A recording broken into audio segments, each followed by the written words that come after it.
Ici, vous êtes dans l'autobus iCity de Safra. Safra qui est une entreprise française, qui a été la première, qui est une pionnière dans la mobilité hydrogène, puisque nous avons conçu, développé, commercialisé les premiers véhicules hydrogène en France, les premiers autobus hydrogène en France. Safra a des activités depuis de nombreuses années. On est un acteur bien connu des transports en commun, des agglomérations, des exploitants, puisque nous rénovons depuis de nombreuses années leurs autobus, leurs trams, leurs métros.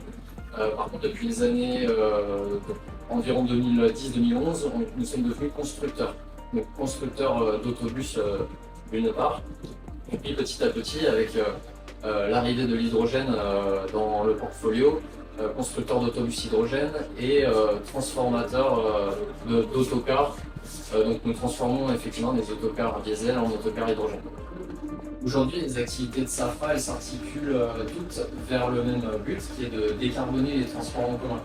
Donc comment on fait aujourd'hui pour décarboner les transports en commun? Soit on apporte des nouveaux véhicules comme celui-ci en zéro émission, soit on peut effectivement transformer les véhicules du parc existant.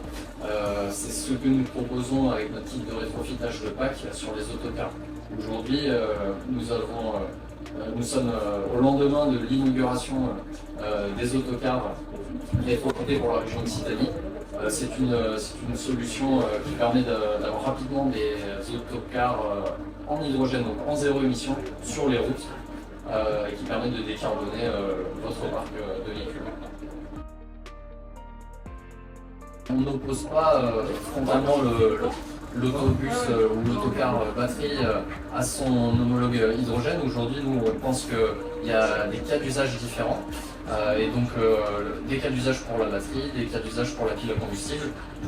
Aujourd'hui, on s'est positionné assez rapidement, nous, sur l'hydrogène avec la pile à combustible. Ça ne nous empêche pas d'avoir des plans de développement véhicules sur de la batterie. Et voilà l'avantage vraiment d'un autocar ou d'un autobus hydrogène.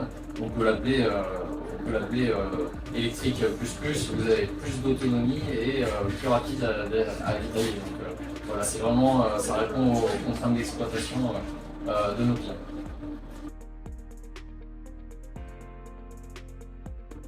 Aujourd'hui, c'est vrai que c'est pas le choix technologique qui est le plus envisagé, simplement parce qu'on voit seulement les premiers acteurs commencer à proposer ce genre de solution.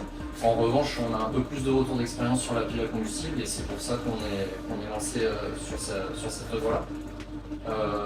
Et puis de plus, on voit aujourd'hui que le moteur thermique n'est pas forcément voué à perdurer. Donc aujourd'hui, c'est vrai qu'on a plutôt tendance à se positionner sur la pile à combustible. Alors la différence entre l'autobus et l'autocar, pour nous, elle est assez importante. Dans un autobus, effectivement, vous avez le droit d'être debout. Dans l'autocar, on est plutôt sur des lignes interurbaines.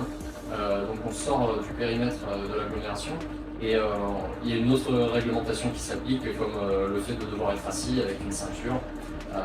Voilà, il y a un autre élément vraiment différenciant entre les deux, c'est le fait que sur un autocar on a des soutes et ce qui rend la transformation de l'autocar diesel à l'autocar hydrogène aussi plus simple sur un autocar, c'est justement le fait que ce véhicule ait la présence de soutes et donc de la capacité pour installer cette chaîne électrique hydrogène qui est plus volumineuse que la thermique.